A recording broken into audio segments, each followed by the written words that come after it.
बंगाल में गीता, कुरान और सियासी घमासान।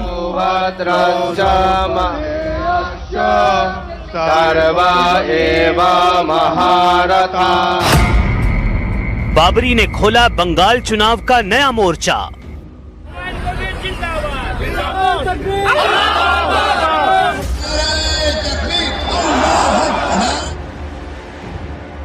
पश्चिम बंगाल में बाबरी मस्जिद को लेकर सियासत लगातार गर्माती जा रही है। 6 दिसंबर को मुर्शिदाबाद में टीएमसी से निलंबित विधायक हुमायूं कबीर ने बाबरी मस्जिद की नींव रखी, जिसके बाद सोशल मीडिया पर मस्जिद निर्माण के लिए जमा हो रहे दान की लाइव काउंटिंग तक की गई।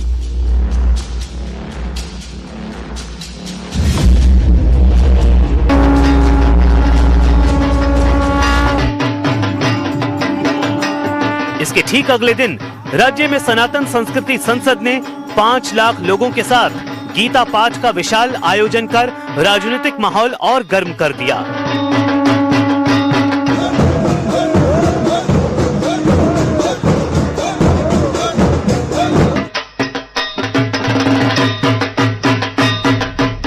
जवाब में पूर्व टीएमसी विधायक हुमायूं कबीर ने ऐलान कर दिया कि वो अब 1 लाख हाफिजों से कुरान पाठ करवाएंगे, लोगों को खाना खिलाएंगे और फिर मस्जिद निर्माण का काम आधिकारिक रूप से शुरू होगा। सनातन धर्मावलंबी उनका पवित्र गीता पाठ कर रहा है। मैं इस्लाम धर्मावलंबी मानुष मेरा 1 लाख हाफिज के लिए एक कुरान पाठ कराएंगे, से खाना खिलाएंगे अच्छा से लोगों को। वो 1 लाख कुरान का हाफिज को भी खाना खिलाएंगे।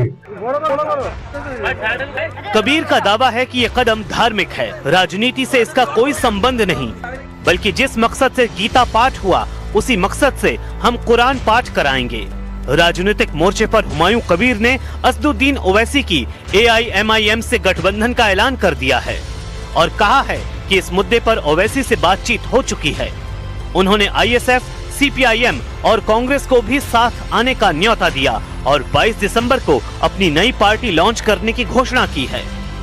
हाँ, हुमायूं कबीर नहीं रखे हैं, ममता बनर्जी रखवाई हैं और नौटंकी कर रही हैं अपने सांसदों से, उसके खिलाफ में बयान दिलवा रही हैं अपने नेताओं से।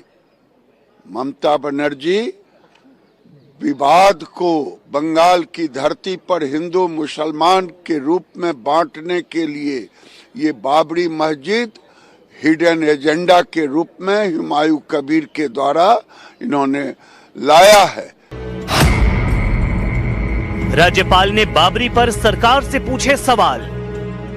इस बीच पश्चिम बंगाल के राज्यपाल CV आनंद बोस ने राज्य सरकार से पूछा कि अगर कबीर का बयान कानून व्यवस्था के लिए खतरा है तो उन्हें गिरफ्तार क्यों नहीं किया गया, जबकि वो खुद गीता पाठ कार्यक्रम में शामिल हुए थे।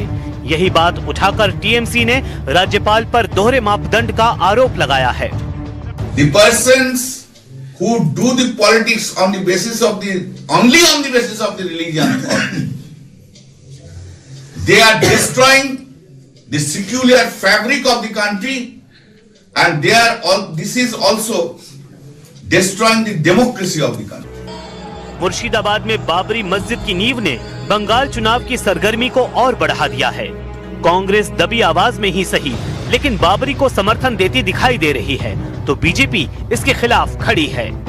It is the right enjoyed by all the people of our country, along with all the religious affiliations, to construct their own mosque or temple or church or gurudwara.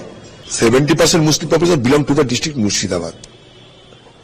This is the demographic composition of Murshidabad district. कि बाबरी विचार इस देश में कभी नहीं आने दिया जाएगा। जिस गली से बाबर गुजरेगा उस गली में घुस के मारेंगे।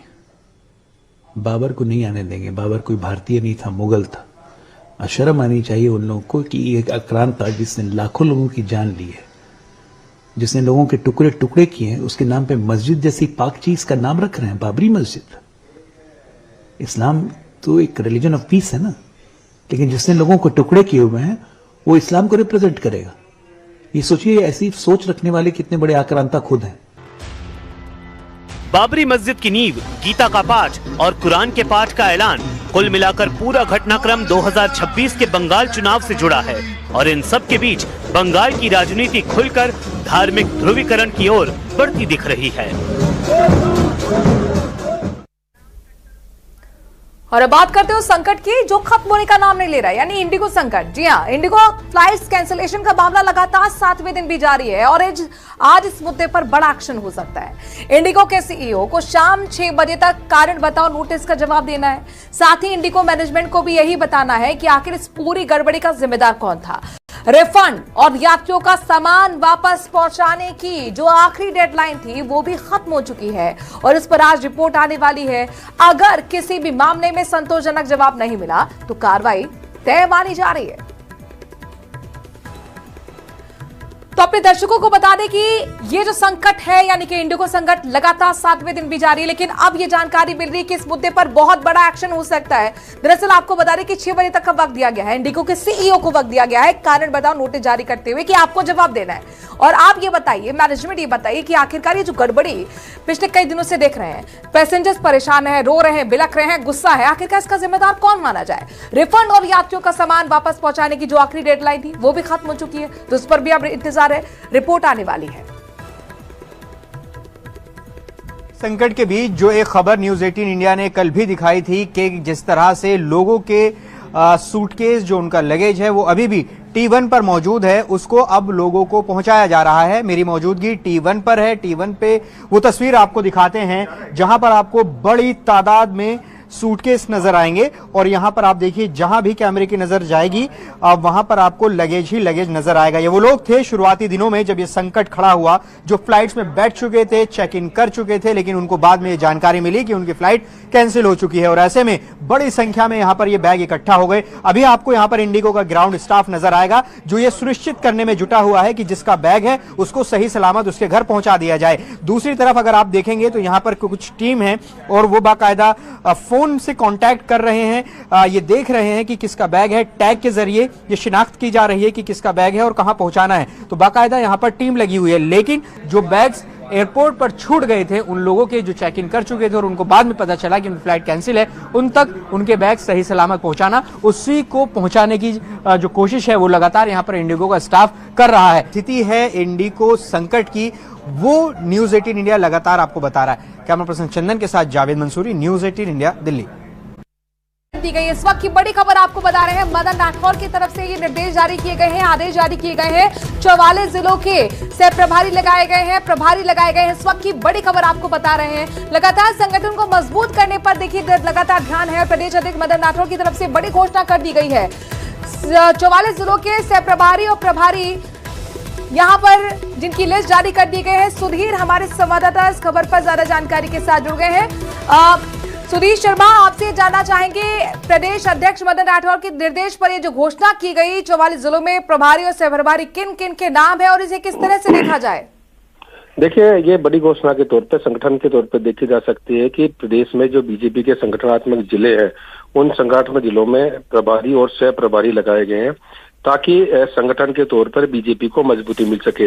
इससे पहले अभी पदाधिकारियों की घोषणा की गई थी, प्रदेश पदाधिकारी बने और अब उसके बाद तमाम जो संभाग वाइज जिले हैं बीजेपी के संगठन के उनमें प्रभारी लगा दी गए ताकि संगठन में मजबूती रहे और पूरी जो यूं कह सकते हैं कि प्रदेश अध्यक्ष मदन राठौर की टीम है, प्रदेश स्तर से लेकर और मंडल स्तर तक के जो तमाम पद है उन पदों पर सबको लगा दिया जाए।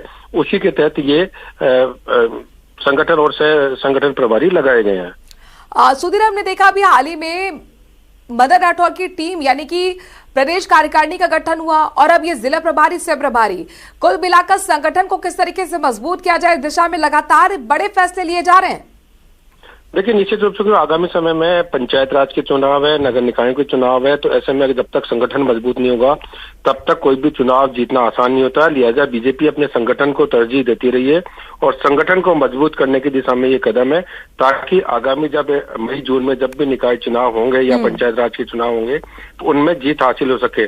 लिहाजा इसी को दृष्टि रखते हुए पूरी तरह से संगठन को मजबूत करने की ये कवायद की जा रही है। कुल मिलाकर निकाय चुनाव, पंचायत चुनाव को मद्देनजर अब ये एक्सरसाइज शुरू हो गई है।